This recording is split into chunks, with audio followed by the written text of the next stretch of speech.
Welcome to data science and machine learning course. और ये video almost हमारे machine learning sessions की almost last video होगी, क्योंकि हमने ऑलमोस्ट वो तमाम चीज़ें कवर कर ली अब तक, जिसके अंदर सुपरवाइज अनसुपरवाइज लर्निंग और रीइंफोर्समेंट लर्निंग भी थी। साथ ही साथ हमने क्रॉस वैलिडेशन देखा, मॉडल सिलेक्शन के हवाले से जाना, ग्रिड सर्च पर भी हमने प्रीवियस सेशन तक कवर किया।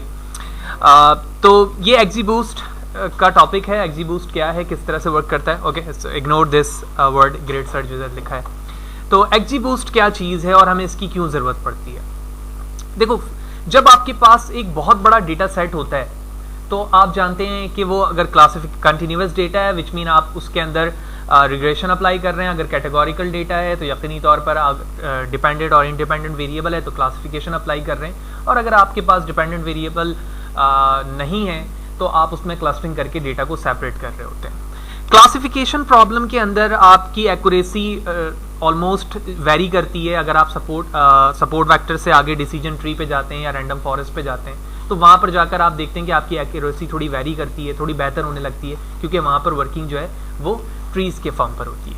XGBoost एक ग्रेडियंट बूस्टिंग फ्रेमवर्क है जो कि इस वक्त मशीन लर्निंग में नाउ अडेज सबसे ज़्यादा फेमस है in term of classification and regression problem. जिस तरह से डिफरेंट टेक्निक्स थे हमारे पास जहाँ पर हमने रिग्रेशन पे देखा था या क्लासिफिकेशन पे देखा था, उनमें से ये एक टेक्निक ऐसी है जो कि ग्रेडियंट बूस्टिंग पर वर्क करती है, जो कि ना सिर्फ पाइथन पे बल्कि जावा पे भी मौजूद है, आर पे भी मौजूद है, और डिफरेंट ऑपरेटिंग सिस्टम को यूज़ करते हुए आप इसे यूज़ कर सकते हैं। और ये क्या प्रोवाइड कर रही है, स्केलेबल फॉर्म आपको दे रही है, जिसके ज़रिए से आप अपने ग्रेडियंट बूस्टिंग पर जो कि डिस्ट्रीब्यूटेड है उस पर काम कर सकते हैं बाय यूजिंग दिस लाइब्रेरी। तो स्लाइड पर भी यही चीजें बताई जा रही हैं, लेकिन नीचे बड़ी अहम चीज लिखी हुई है, दी XGBoost library implement the gradient boosting decision tree algorithm. इसका मतलब ये हुआ कि एक्चुअली XGBoost का मेन जो फोकस है ना वो ट्रीज बेस एल्गोरिथम पे, ठीक है। ऑल्दो हम ट्री बेस क्लासिफिकेशन पे भी अप्लाई कर सकते हैं और रिग्रेशन पे भी अप्लाई कर सकते हैं। It is called gradient boosting because it's use a gradient descent algorithm, जो हम प्रीवियस डिस्कस कर चुके हैं, to minimise the loss when adding new model। ठीक है, ये बड़ा अहम कॉन्सेप्ट है। नेक्स्ट स्लाइड पर भी मैं प्रैक्टिकली दिखाऊंगा, बात समझ में आने लग जाएगी। This approach support both regression and classification predictive modelling problems. यानी जब जिस तरह से आप अपने डिसीजन ट्री के अंदर पैरेलल ट्रीज बनाते थे, जिसकी वजह से आपके लॉस फंक्शन कम होते जाते थे, लेकिन यहां पर XGBoost आपको एक सिक्वेंशियल ट्री का एक फॉर्म प्रोवाइड करता है। सिक्वेंशियल ट्री के अंदर आप देखोगे कि जो आपके पैरेलल एग्जीक्यूशन पे लॉस फंक्शन होते थे उससे भी फंक्शन लेस होने लग जाएंगे। ठीक है, नेक्स्ट स्लाइड पे देखेंगे, बहुत अच्छी तरीके से बात समझ में आएगी। देखो, सबसे पहले हम असेंबल लर्निंग की बात करते हैं जब हम रैंडम फॉरेस्ट या डिसीजन ट्री पर काम कर रहे थे। ठीक है, असेंबल लर्निंग दो तरह की है, बैगिंग एंड बूस्टिंग। बैगिंग के अंदर हमने देखा था रैंडम फॉरेस्ट क्या है, रैंडम फॉरेस्ट रिग्रेशन क्या है, और इन तमाम की वर्किंग क्या होती थी, पैरेलल हुआ करती थी। ठीक है ना, एक के बाद एक इस तरह से ये चल रहे होते थे।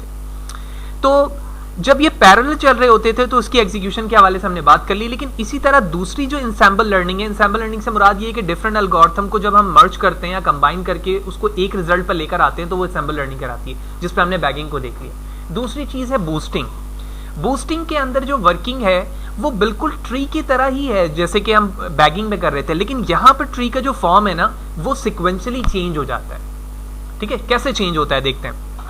देखो, फॉर एग्जाम्पल तुम्हारे पास कुछ डेटा सेट है ना, 1 2 3 4 5 एंड सो ऑन।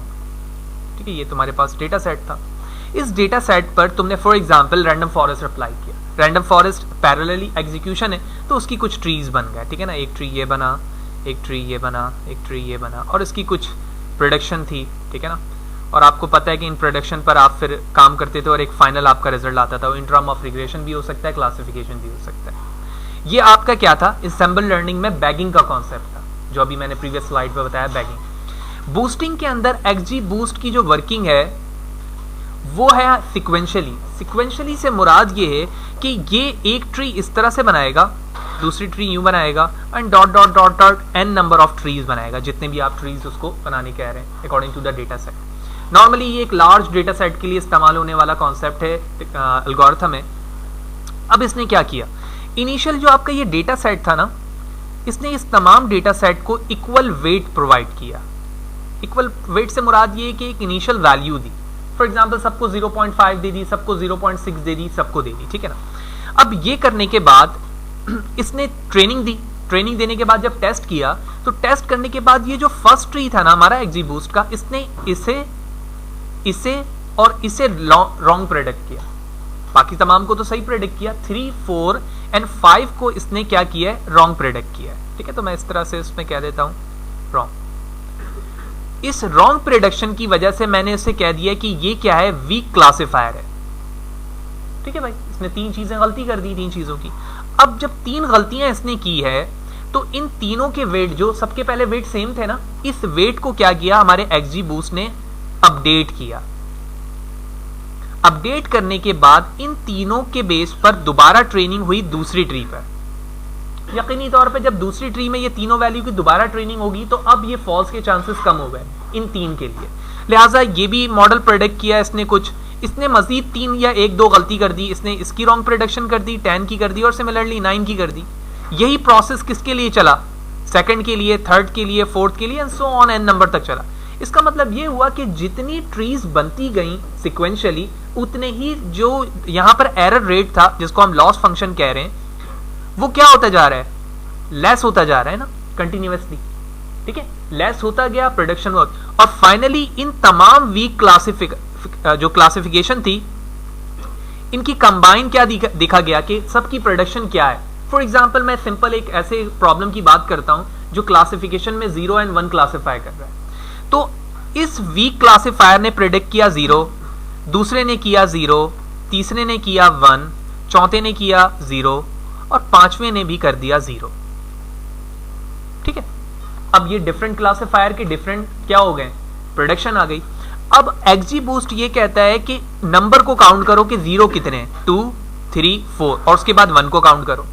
तो नंबर ऑफ जीरोस की क्वांटिटी एज कंपेयर टू 1 क्या है, ज्यादा है, लिहाजा अब XGBoost क्या प्रेडिक्ट करेगा, फाइनली जो आउटपुट हमारा क्या है, 0। तो ये वो थ्योरी थी जो इसकी बिहाइंड थी। यही चीज अगर आप क्लासिफिकेशन से हटकर रिग्रेशन पर जाएंगे तो रिग्रेशन पे क्या करेगा, वो कंटिन्यूअस वैल्यू प्रेडिक्ट करेगा।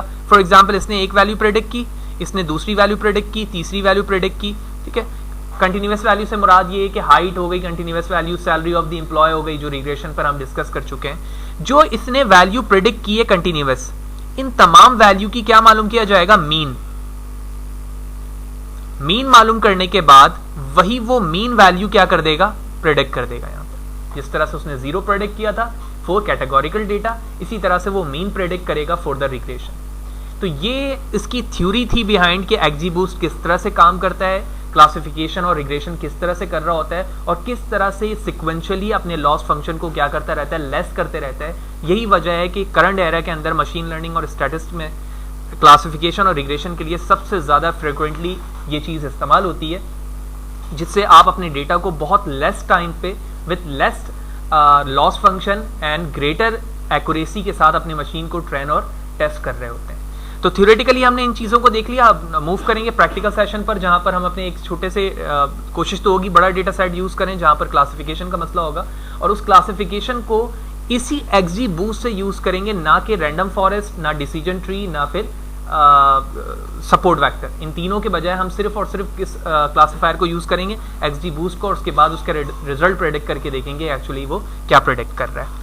ओके, तो सबसे पहले हम XGBoost की इंस्टॉलेशन के हवाले से बात कर लेते हैं कि अगर आप अपने लोकल मशीन पे विच मीन एनाकोंडा को यूज़ करते हुए XGBoost इस्तेमाल करना चाहते हैं तो आप XGBoost की प्रोफेशनल वेबसाइट पर आएंगे या इंस्टॉलेशन गाइड पे जाएंगे और यहाँ पर वो तमाम प्रोसेस बताए जा रहे हैं कि आप किस तरह से XGBoost को अपनी मशीन पर इंस्टॉल करके यूज़ कर सकते हैं। ठीक है, मैं कोशिश इस वक्त कर रहा हूँ कि मैं एक ऑनलाइन रिसोर्स को इस्तेमाल कर रहा हूँ, ऑल्दो जब हम डीप लर्निंग के सेशंस पे जाएंगे तो वहाँ पर तफसीलन बात करेंगे कि कोलैब क्या है। गूगल हमें कोलैब की जो फैसिलिटी प्रोवाइड करता है, जहाँ पर हम रहते हुए ना सिर्फ CPU बल्कि TensorFlow which mean TPU and GPU which mean graphical unit interface, इन तमाम को इस्तेमाल कर सकते हैं। ठीक है, तो वहाँ पर फ़ायदा ये होता है कि तमाम चीज़ें ऑनलाइन हमें फ्री रिसोर्सेज के साथ हासिल होती हैं, तो किसी भी चीज़ को इंस्टॉल करना हमारे लिए बहुत आसान होता है।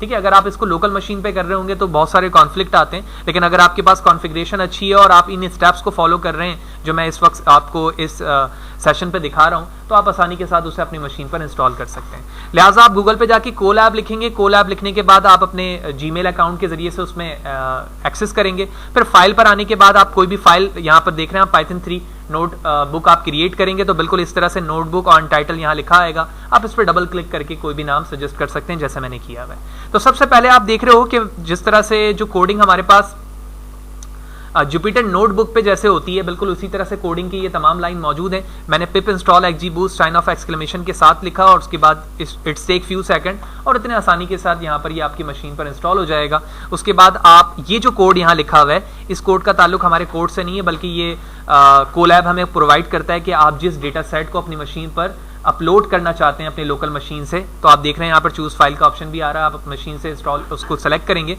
और कर लेंगे। उसके बाद चर्न मॉडलिंग के नाम से हमारा डेटा सेट है, मैंने उसे इंस्टॉल किया है। ये आपको कैगल की वेबसाइट से भी मिल जाएगा ये डेटा सेट, जिसको के क्लासिफिकेशन का है। और इसके हेड को विच मीन इसके हेडिंग और 5 रॉज को मैंने यहाँ पर शो किया हुआ है और आप देख रहे हैं कि जीरोज एंड वन के फॉर्म पर ये डेटा है। एक्चुअली ये एक बैंक का डेटा सेट है जिसमें डिफरेंट इंडिपेंडेंट वेरिएबल के जरिए से ये बताया जा रहा है कि एक्चुअली ये जो हमारा कस्टमर है या जो अकाउंट होल्डर है, ये किन किन पैरामीटर्स के बिहाफ पर अकाउंट्स यहाँ से लेफ्ट कर सकता है, छोड़ सकता है बैंक को, या फिर रिटेन रहेगा। तो क्लासिफिकेशन प्रॉब्लम है। लिहाजा ये करने के बाद हमारे पास ये वो वेरिएबल है डेटा सेट का जिसमें तमाम डेटा सेट अपलोड हो चुका है। उसके बाद हमने एज यूजुअल जिस तरह से हम प्रीवियस सेशन से तमाम काम करते हुए आ रहे हैं, मैंने अपने डेटा को डिपेंडेंट और इंडिपेंडेंट वेरिएबल में कन्वर्ट किया। कन्वर्ट करने के बाद आप देख रहे हो यहाँ पर मैंने इनकोडिंग और के कॉन्सेप्ट को यूज़ किया है। उसके बाद मैंने अपने डेटा को स्प्लिट किया ट्रेनिंग एंड टेस्टिंग पे। ट्रेनिंग एंड टेस्टिंग के बाद ये वो पार्ट है हमारा जो कि XGBoost का है। तो आपको याद होगा कि जब हम क्लासिफिकेशन पे काम करते थे तो support vector classifier, random forest, ठीक है, इसी तरह डिसीजन ट्री को इंपोर्ट किया करते थे। इस वक्त आप देख रहे हो कि मैं डायरेक्टली XG क्लासिफायर को इंपोर्ट कर रहा हूँ। उसके बाद मैंने XG क्लासिफायर की वैल्यूज में पैरामीटर की कोई वैल्यू नहीं दी, तो उसका मतलब है जो भी डिफॉल्ट वैल्यूज हैं मैं उसे यूज कर रहा हूँ। आप Ctrl+I प्रेस करके भी देख सकते हैं। इसी तरह से इसकी फर्दर डिस्क्रिप्शन आप scikit-learn की वेबसाइट पे भी जाके देख सकते हैं, जहां पर इनके तमाम पैरामीटर्स के हवाले से फर्दर डिस्कशन की गई है। उसके बाद देखो मैंने प्रेडिक्ट किया, प्रेडिक्ट करने के बाद कन्फ्यूजन मैट्रिक्स, और उसके बाद एट लास्ट मैं क्रॉस वैलिडेशन के फोल्ड को इस्तेमाल करके इसके मीन और वेरिएंस देख रहा हूँ। तो आप यहाँ पर देख रहे हैं कि हमारे पास जो स्टैंडर्ड डेविएशन है वो सिर्फ और सिर्फ 1% आ रही है। ठीक है, तो 1% का मतलब ये है कि जो भी जो हमारी परसेंटेज होगी, मीन होगी इसकी वैल्यू की, वो जरा सी फ्लक्चुएट करेगी 1% ओनली, विच मीन 90 है तो 91 हो सकती है या फिर 89 हो सकती है। ठीक है, ये फ्लक्चुएशन रहेगी। लिहाजा मैं इस कोड को कोशिश करता हूँ कि स्टार्टिंग से तमाम चीज़ें करके दिखाऊँ आपको, ताकि तमाम बातें समझ में आए। Let's see. ओके, तो इंपोर्ट फाइल पे मैंने क्लिक किया और डेस्कटॉप पर आता हूँ।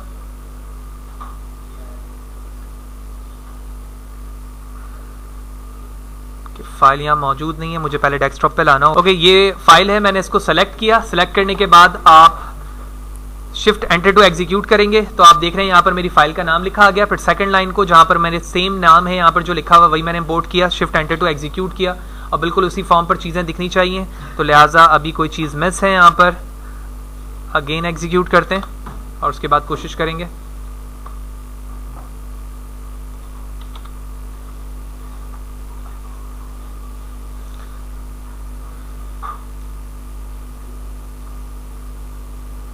Okay, now it's 45%, 60% and so on. Done. Again, shift enter to execute and it's work. ठीक है, उसके बाद जैसे मैंने ये तमाम चीज़ें डिस्कस की, क्लासिफिकेशन पे हमने XGBoost अप्लाई किया है और उसके बाद तमाम फर्दर चीज़ें देख रहे हैं। तो लिहाजा इस चंक में क्लिक करने के बाद शिफ्ट एंटर टू एग्जीक्यूट किया मैंने, and now it's under process.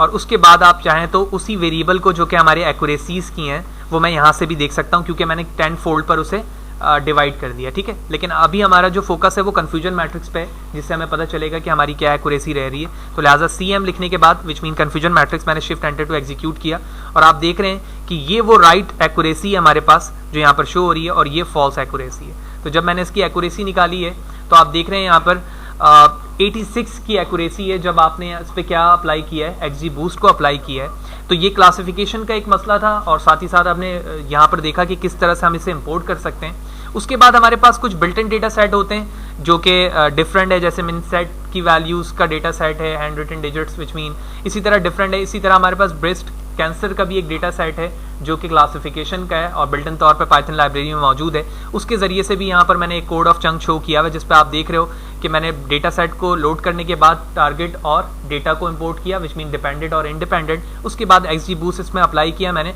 और उसके बाद उसे प्रेडिक्ट करके उसकी कन्फ्यूजन मैट्रिक्स को शो करवाया हुआ है जिसमें आप देख रहे हैं कि हमारी एक्यूरेसी 100% की आ रही है। सिमिलरली जिस तरह से मैंने क्लासिफिकेशन पे काम किया है उसी तरह से मैंने उसी डेटा सेट पर जो कि डायबिटिक्स का है उस पर मैंने रिग्रेशन को अप्लाई किया है यहाँ पर। और रिग्रेशन को अप्लाई करने के बाद जब मैं अपना मीन स्क्वायर एरर देख रहा हूँ रिग्रेशन पर तो वो हमारे पास 36.2712 ये हमारी रिग्रेशन के एरर की वैल्यू आ रही है।